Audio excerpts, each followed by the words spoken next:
हरि ओम। हरि ओम। हरि हरि ओम। ओम नमो भगवते वासुदेवाय। श्रीमद् भगवद गीता पहले अध्याय का महात्म्य। श्री पार्वती जी ने कहा, भगवन आप सब तत्वों के ज्ञाता हैं। आपकी कृपा से मुझे श्री विष्णु संबंधी नाना प्रकार के धर्म सुनने को मिले, जो समस्त लोक का उद्धार करने वाले हैं। देवेश, अब मैं गीता का महात्म्य सुनना चाहती हूँ, जिसका श्रवण करने से श्रीहरि में भक्ति बढ़ती है। श्री महादेव जी बोले, जिनका श्री विग्रह अलसी के फूल की भांति श्याम वर्ण का है, पक्षीराज गरुड़ ही जिनके वाहन है, जो अपनी महिमा से कभी च्युत नहीं होते तथा शेष नाग की शैया पर शयन करते हैं, उन भगवान महाविष्णु की हम उपासना करते हैं। एक समय की बात है, मूल दैत्य के नाशक भगवान विष्णु शेष नाग के रमणीय आसन पर सुखपूर्वक विराजमान थे। उस समय समस्त लोगों को आनंद देने वाली भगवती लक्ष्मी ने आदर पूर्वक प्रश्न किया। श्री लक्ष्मी जी ने पूछा, भगवन आप संपूर्ण जगत का पालन करते हुए भी अपने ऐश्वर्य के प्रति उदासीन से होकर जो इस क्षीर सागर में नींद ले रहे हैं, इसका क्या कारण है? श्री भगवान बोले, सुमुखी, मैं नींद नहीं लेता हूँ, अपितु तत्व का अनुसरण करने वाली अंतर्दृष्टि के द्वारा अपने ही महेश्वर तेज का साक्षात्कार कर रहा हूँ। यह वही तेज है जिसका योगी पुरुष कुशाग्र बुद्धि के द्वारा अपने अंतःकरण में दर्शन करते हैं तथा जिसे मीमांसक विद्वान वेदों का सार तत्व निश्चित करते हैं। वह महेश्वर तेज एक अजर प्रकाश स्वरूप आत्मरूप रोग शोक से रहित अखंड आनंद का पुंज निष्पन्द तथा द्वैत रहित है। इस जगत का जीवन उसी के अधीन है, मैं उसी का अनुसरण करता हूँ। देवेश्वरी, यही कारण है कि मैं तुम्हें नींद लेता सा प्रतीत हो रहा हूँ। श्री लक्ष्मी जी ने कहा, ऋषिकेश, आप ही योगी पुरुषों के ध्येय हैं। आपके अतिरिक्त भी कोई ध्यान करने योग्य तत्व है? यह जानकर मुझे बड़ा कौतूहल हो रहा है। इस चराचर जगत की सृष्टि और संहार करने वाले स्वयं आप ही हैं। आप सर्वसमर्थ हैं।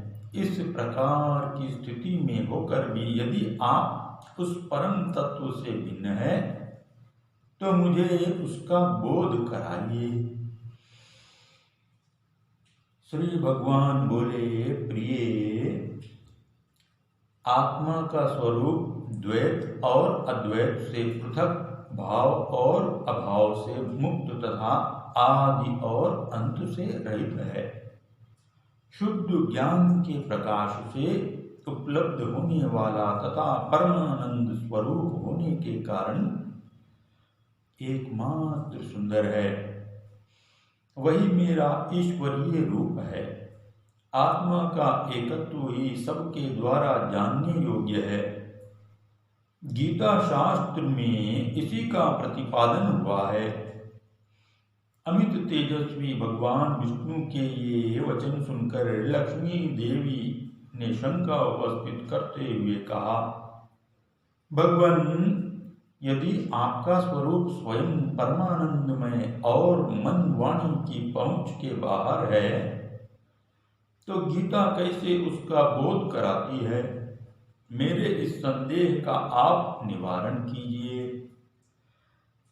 श्री भगवान बोले, सुंदरी सुनो, मैं गीता में अपनी स्थिति का वर्णन करता हूँ।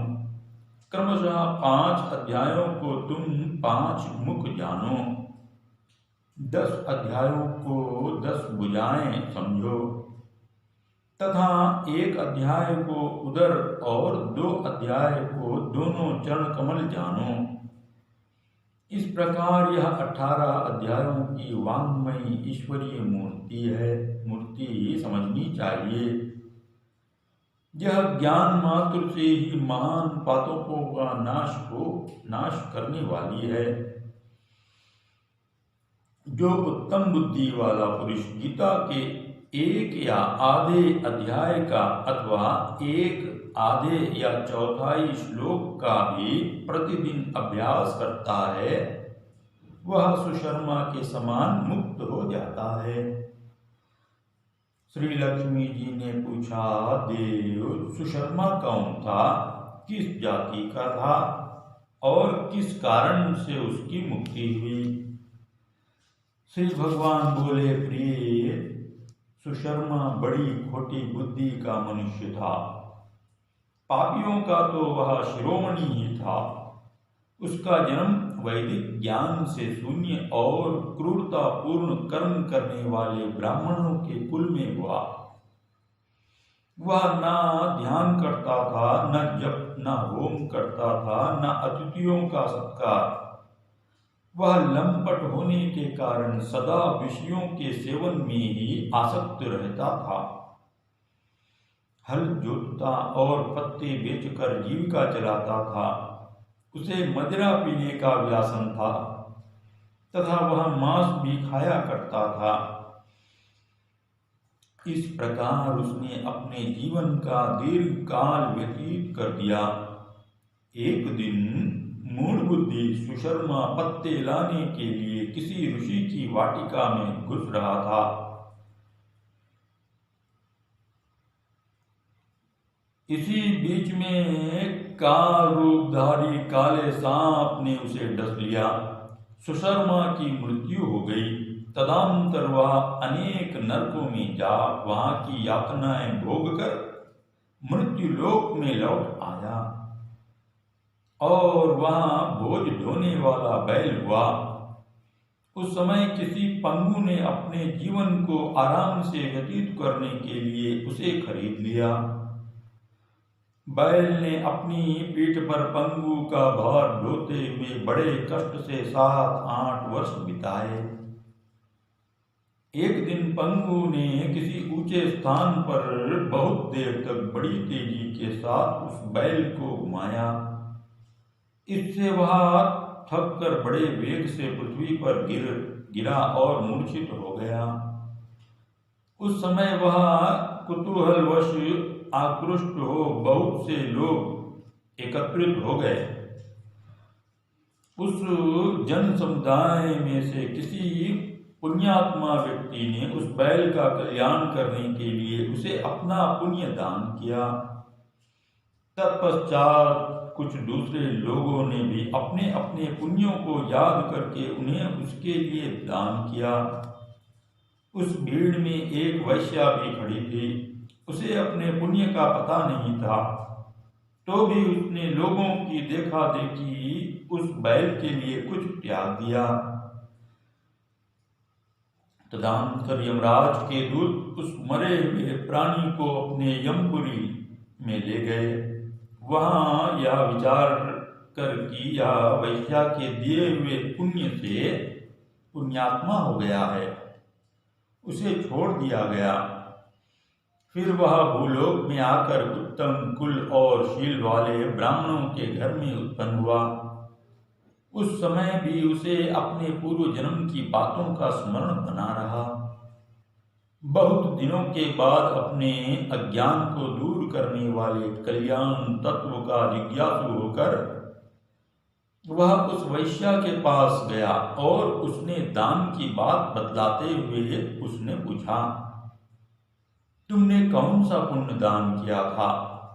वैश्या ने उत्तर दिया, वह पिंजरे में बैठा हुआ तोता प्रतिदिन कुछ पढ़ता है, उससे मेरा अंतःकरण पवित्र हो गया है। उसी का पुण्य मैंने तुम्हारे लिए दान किया था। इसके बाद उन दोनों ने तोते से पूछा। तब उस तोते ने अपने पूर्व जन्म का स्मरण करके प्राचीन इतिहास कहना आरंभ किया। शुक बोला, पूर्व जन्म में मैं विद्वान होकर भी विद्वत्ता के अभिमान से मोहित रहता था।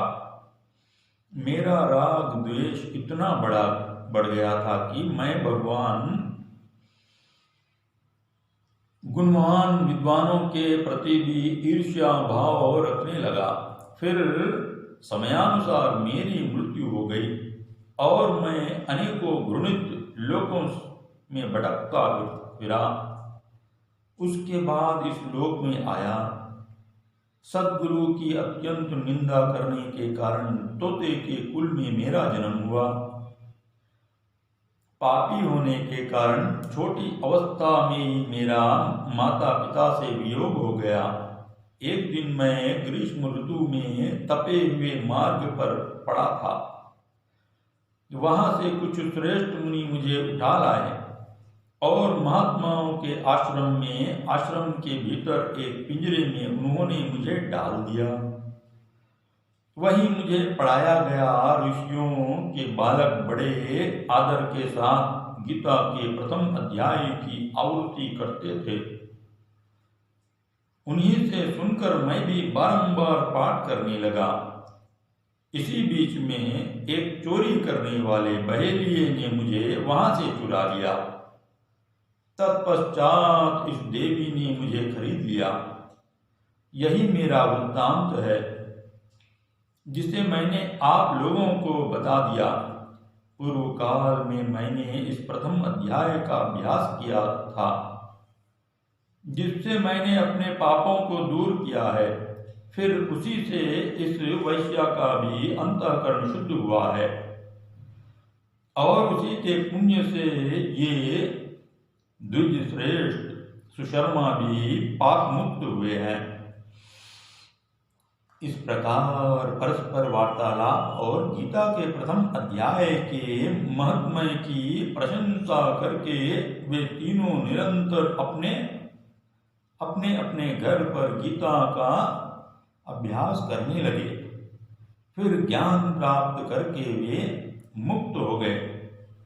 इसलिए जो गीता के प्रथम अध्याय को पढ़ता, सुनता तथा अभ्यास करता है, उसे इस भवसागर को पार करने में कोई कठिनाई नहीं होती।